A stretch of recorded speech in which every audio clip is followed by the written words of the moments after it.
Hi children, welcome back to our new session. Yesterday we discussed about the crop production and management. Even we are continuing the same lesson, and I have given some introduction about the nutrient, adding more nutrient, right? What we call adding of more nutrients, what we are calling it? It is manure. Manure means adding more nutrients to the soil.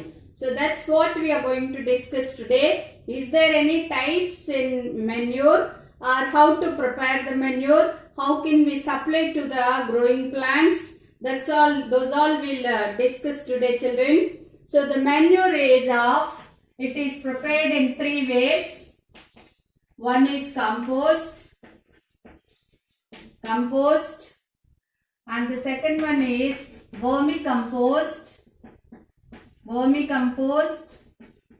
and third one is farmyard manure. Last one is farmyard manure.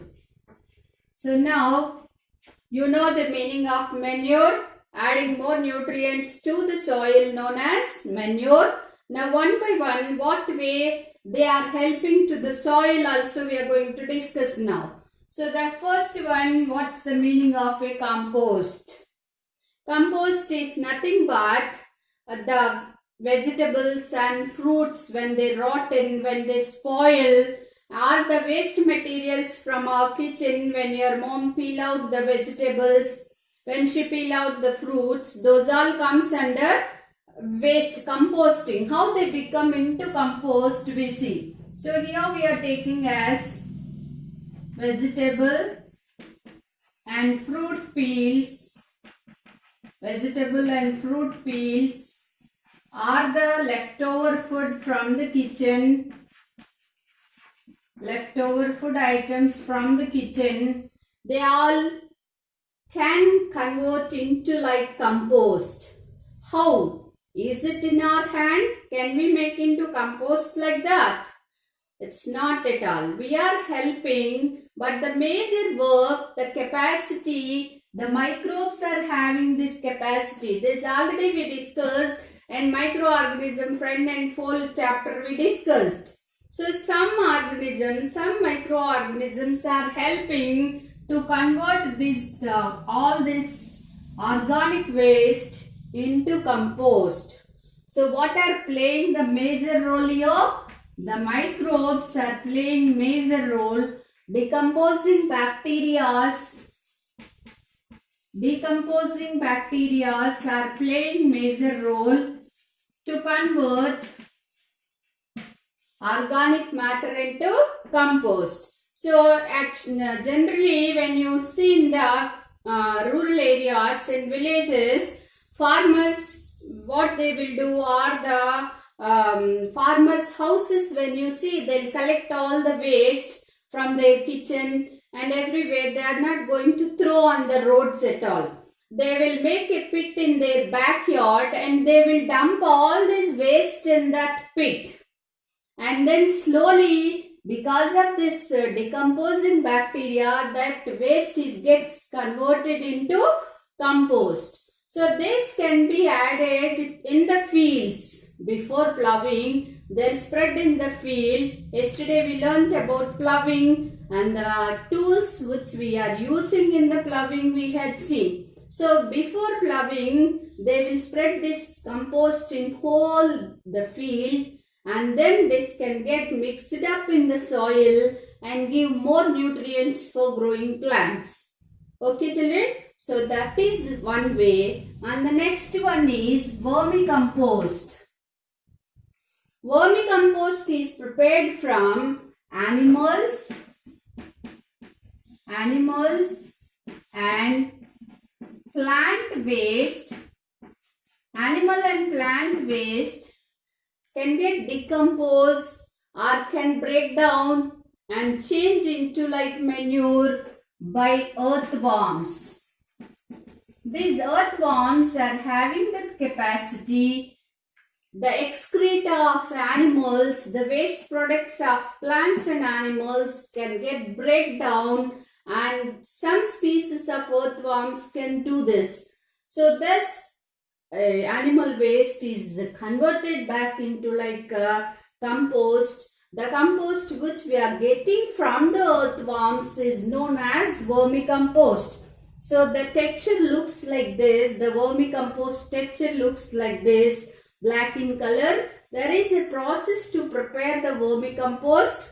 We have to dig the soil and a layer of organic matter should be dry leaves and all. We have to spread it, and then a layer of soil, and then we have to leave the earthworms on that. There is a procedure. Then these earthworms will use that decayed parts of or waste products of animals and plants, and then they can convert this into like compost. So the compost which we are getting from earthworm known as vermicompost. That's why earthworms are known as farmer friends. And this vermicompost can spread in the field and can be supplied more nutrients to the growing plants. And now when we come to the farmyard manure. Farmyard manure is prepared from the cattle. Farmers use cattle in their crop production, in their agricultural activities. Cattle are taking important role to plow. In plowing process, the plow is kept on the shoulders of cattle. Yesterday, bullocks are used in plowing, I told you. So they'll take care of cattle. Cattle rearing is one of the occupation for farmers, right? So that cattle waste, especially cattle dung and urine also. Cattle dung and urine can be mixed in the soil and form like a manure. That manure is known as farmyard manure. So by using these three types of manures, farmers are adding more nutrients to the soil. This all they are doing to get more yielding in their crop. Right? So apart from this, apart from the manure, farmers are also using fertilizers. Farmers are also using fertilizers to make their field more fertile. What is the difference between fertilizers and manure? We'll discuss. First, what's the meaning of fertilizer? A fertilizer is inorganic salt. They are inorganic salts. Whereas till now we discussed about different compost, different manure. So these manures are organic substances. When we come to fertilizers, these are inorganic salts. They are totally different from the manure. In what ways manure and fertilizers are different? In what way fertilizers are helping to farmers or growing crops? We'll see now. So the difference between manure and fertilizers. The difference between manure and fertilizers we'll see now. Just now I told you manure is organic substance because it is made from decayed organic matter. So this manure is organic substance, whereas fertilizers are inorganic salts. Inorganic salts. Where they are prepared? They are prepared in factories. Fertilizers are prepared in factories. And where we prepare this manure? Manure is prepared in fields. Manure is prepared in open fields, whereas fertilizers are prepared in factories. And fertilizers are rich with NPK. What's the meaning of NPK?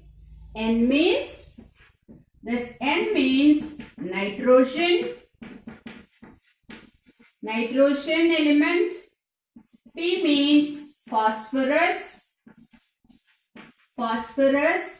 and K means potassium. So these are the elements compulsory needed for plants for their growth. So they are known as macro elements or macronutrients. NPK known as macronutrients, which are very essential for growing crops. Okay, so fertilizers are rich with NPK. They contain more amount of nitrogen, phosphorus and potassium, the macronutrients. When we come to manure is not that rich with NPK. It is not rich when comparative with fertilizers. They are less rich with NPK. And humus is more. Instead of NPK, macronutrients, manure is having humus. Humus is more in manure. Growing plants need different types of nutrients. Whereas some nutrients needed in large quantities, some nutrients are needed in less quantities. Which nutrients are required in more quantities? They are known as macronutrients. And the nutrients which are required in less quantities, those are micronutrients. So this manure is supplying micronutrients and less of macronutrients also. So it's supplying more amount of humus. Whereas when you come to fertilizers, they are not rich with humus. Humus is less in fertilizers. Humus is more in manure. And the next one is, for the preparation of manure, it takes long time and storage also becoming difficult. If the farmers need to transport from one area to other area also becoming little difficult. Whereas fertilizers, storing is easy and also transport also very easy. So the fifth point of the differences between manure and the fertilizers, the fifth point is manure is difficult to store and transport.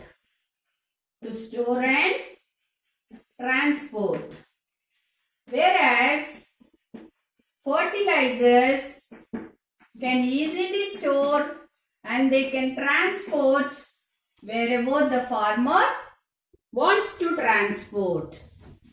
And the next one is, they are water soluble. Which are water soluble? The fertilizers are water soluble. They can mix in the water. Example, urea, if you take in farmer families, you can see the usage of urea, and government also before Kharif season they'll supply the urea to the farmers because it is rich with NPK and essential fertilizer.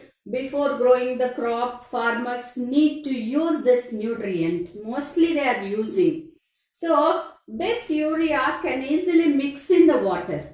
So when it is mixed in the water, they can easily absorb by plants. So easily when they spray this fertilizers or when they are by using the hand, different tools are there. How the farmers are using fertilizers. To spray the fertilizers also, farmers are using like a sprayer, duster, those instruments they are using. Sometimes they even spread the fertilizers in the field with their hand. So whenever they are dissolving in water, they dissolve in water easily. So the plants can absorb them. Plant roots can absorb these fertilizers easily. Right? Whereas humus, not so easy to mix up in the water. So it takes little time for absorption. It takes time for absorption of nutrients in the soil. So now understood what's the difference between manure and what's the difference between fertilizer. How fertilizers are useful, how manure is useful.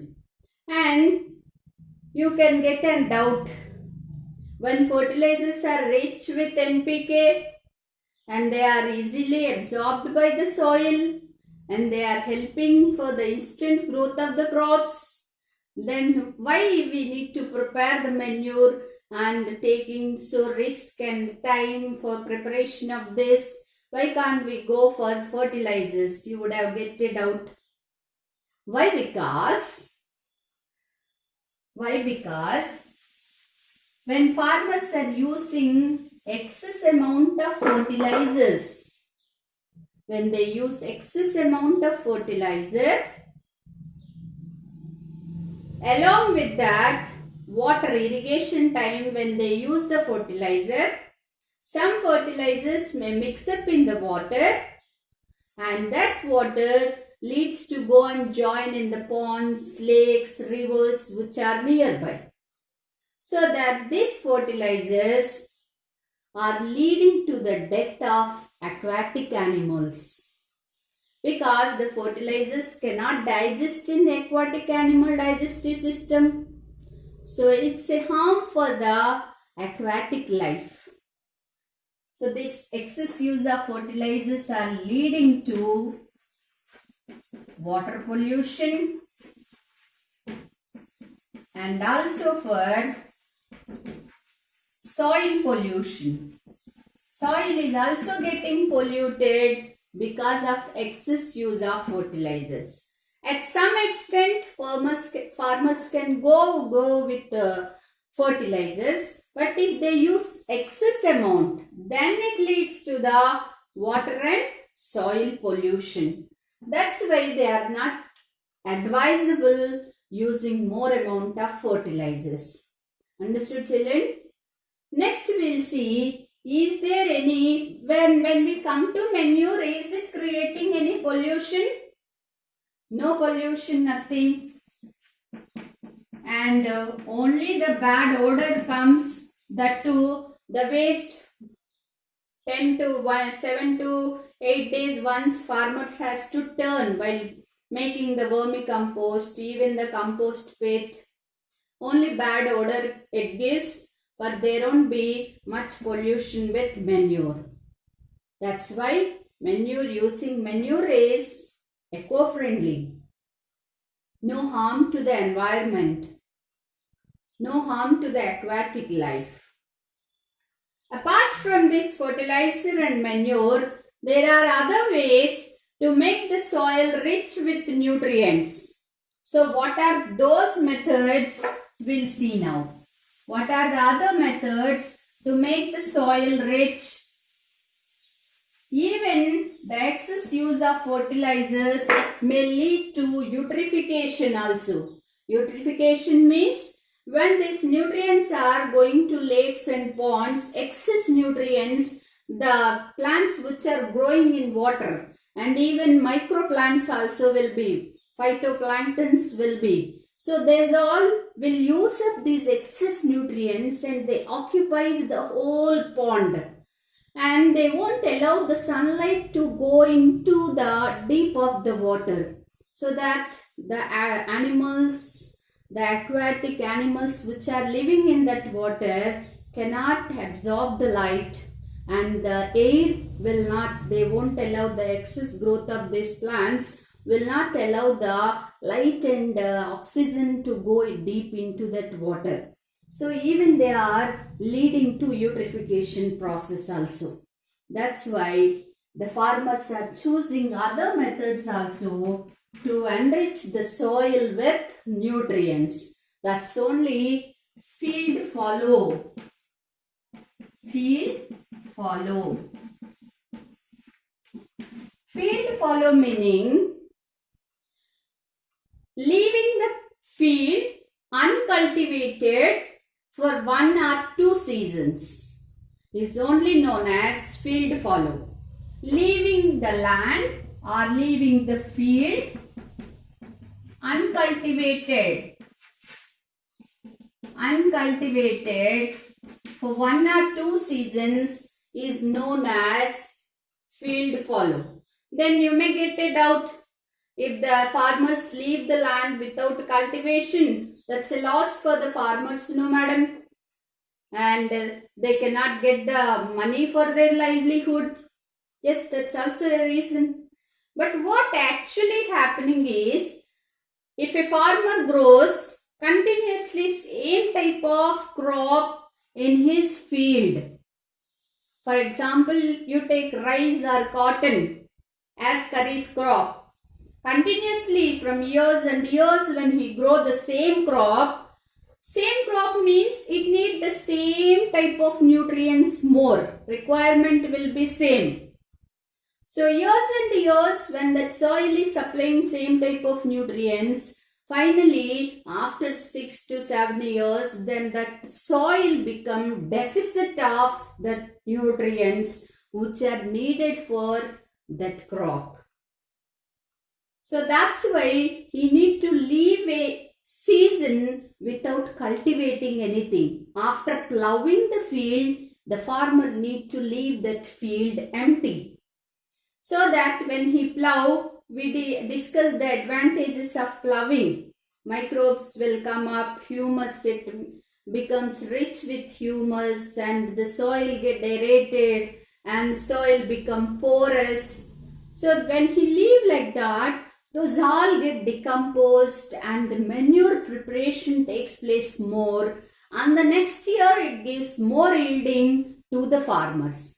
So this is one way to plan to enrich the soil with nutrients.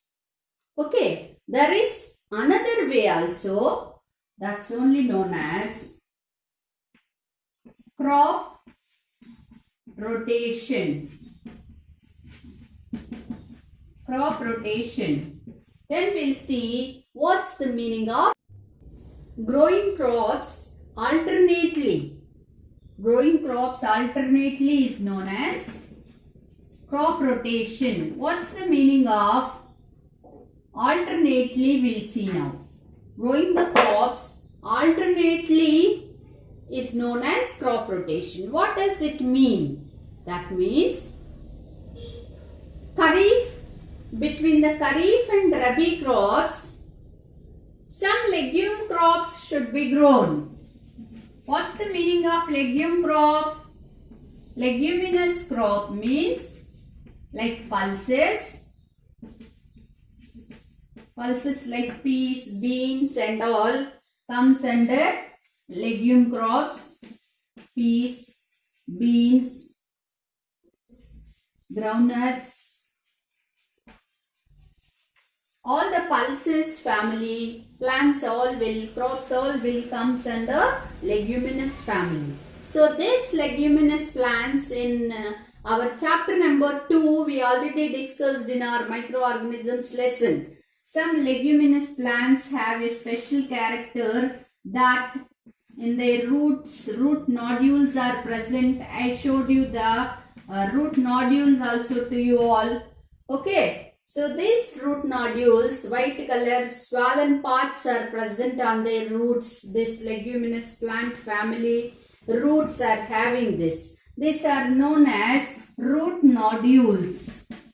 So inside their root nodules, a bacteria is present that's known as rhizobium bacteria. So which bacteria is present in root nodules of leguminous plants? Rhizobium bacteria is present. So what is the speciality of this rhizobium bacteria? What can it do? It can convert it can convert the atmospheric nitrogen. You all know that in atmosphere there is plenty of nitrogen, which is 78% of nitrogen is there, but plants cannot directly absorb that nitrogen. So this rhizobium bacteria can convert this atmospheric nitrogen into nitrites and nitrates. So in the form of nitrite and nitrate, plants can absorb the nitrogen, and it's very essential macro element, macronutrient, which is useful for the growth of crop. Growth of that plants, nitrogen is compulsory. That can be supplied by leguminous plants. So between the Kharif and Rabi, between the Kharif crop and the Rabi crop, farmers can grow this legume crop. Any legume crop like pea plants, chana, or else white gram, black gram, green gram crops if he grows, and by the next crop the soil can replenish with different nutrients. So these are the different ways, children, farmers are following to enrich the soil with nutrients. Okay, so now how far you understood this lesson? To test, I am giving activity as the homework to you. Till now the diagrams, question and answers, different things you did. Today what you do one small activity as your homework, that is, take 3 pots, children, 3 potted plants. Okay, so first plant, you give some name for the potted plants, ABC. And for the A plant, you supply the compost, any manure you supply. Either compost, vermicompost or farmyard manure, anything you supply to the first pot. A plant should be in that.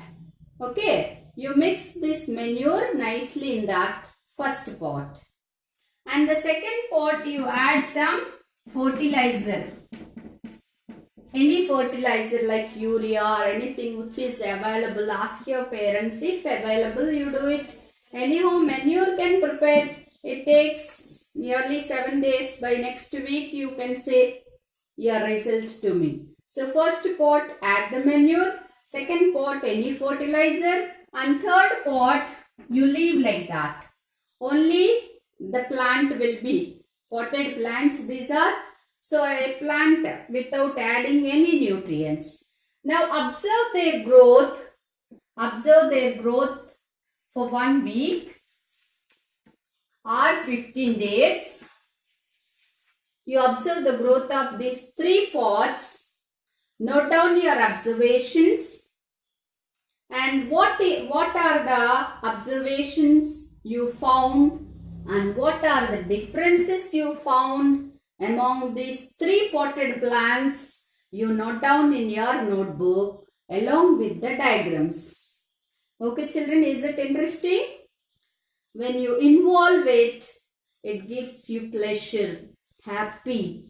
So you can enjoy this homework. So everybody do that and give the result and say your observations with the beautiful diagrams you show me. Okay children, thank you.